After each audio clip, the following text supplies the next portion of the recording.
And then God showed me when I was home alone one day, and I had an anxiety attack that overcame me. At that moment, I realized I don't have the Holy Spirit. I grew up in the church, right? I'd been going to church since I was young, I knew it, but I'd lived in the world for a long time. Before I arrived at church, I had no purpose. I lived like the people of the world, seeking marriage, a good job, and success. But I forgot to look within. I didn't look inside myself. I came to the church through Renan, who was my boyfriend at the time. And I came religiously. My family didn't have a religion, but we sometimes attended Catholicism. But then I started going with Renan without any purpose. In fact, I just came. And I stayed like that for many years, for 6 years within the church. And I wondered why I didn't understand the word. I didn't even talk to him, but I'd come and leave the meeting and think, why don't I understand? Why do I attend the meeting, listen, leave, and not even remember what was said? And I wondered why.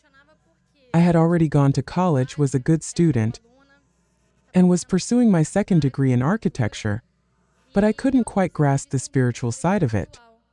And why I ended up pouring my heart into these things. Around 2017, at some point, a greater purpose also awakened within me, and I sought this from God, a transformation in my life. I began to pray, to meditate, and it began to awaken within me. It bothered me. Even without me understanding it, it bothered me. I said, but I don't do any of that. We had a worldly relationship before. When he was baptized, he told me I still didn't understand because he was of one faith and I wasn't of the same faith. He said he wanted a relationship according to God's will, that we wouldn't be intimate anymore. I remember even talking to him about tithing. I didn't tithe for 6 years. Then there was this one time I always saw him tithe. And then I asked him, but what if you put the tithe on the altar and the pastor takes it? I remember telling her that, actually, the tithe is between you and God. Once you put it on the altar, it's in God's hands. And then if the pastor touch it, he will deal with God. That's what he said, and I thought it makes sense. He did his part and put it on the altar. From then on it is God and the pastor. But he did his part. And also because at home alone I started having anxiety attacks, nightmares, and fears of death. And then he showed me that I didn't have his spirit because I already thought I did when I was in the church, because I saw a change in myself. I didn't swear anymore, I didn't drink, I didn't behave the same way, but there wasn't a transformation yet.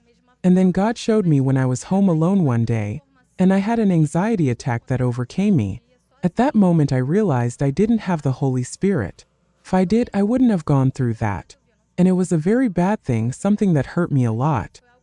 But at the same time, that bad turned out to be good because I realized I could have all of that, those things that, in the eyes of the world, I already had.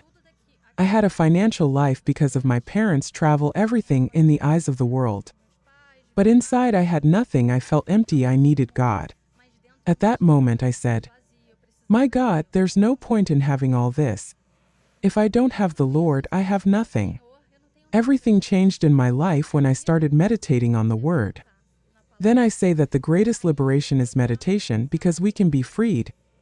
But if we don't meditate and change our minds, nothing comes back, there's no transformation. That there's change, but there's no transformation. Today my life has been transformed thanks to God. I received the Holy Spirit. And after I received the Holy Spirit, we got married and my financial life was transformed as well. Today I have an architecture office. What's your profession? I'm a magistrate. You are a judge, right? Yes. Before, I worked for my parents, so I depended on them in that sense. And then I remember I spoke to God. I didn't ask God for money, nothing like that. But I said, my God, I want to show you through my work. And then God did the work in an extraordinary way that I can't even imagine today. We have an apartment we never imagined we would have, a car anyway. Everything I had, I say, my God, I can lose everything, but I can't lose you, because everything I had that I thought was valuable today has no value to me if it's not for God. If it's not for winning souls for God, for serving God, for glorifying God's name through my work, my life, and our marriage. May God bless you.